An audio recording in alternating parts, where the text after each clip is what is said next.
Welcome to Clear Word Definitions, where we explain English words in simple and easy ways.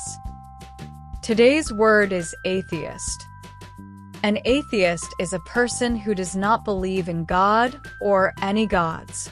An atheist chooses to live without following any religion or faith. Some people believe in God and some don't. Those who don't believe are called atheists. It's simply their choice or way of thinking. For example, John is an atheist.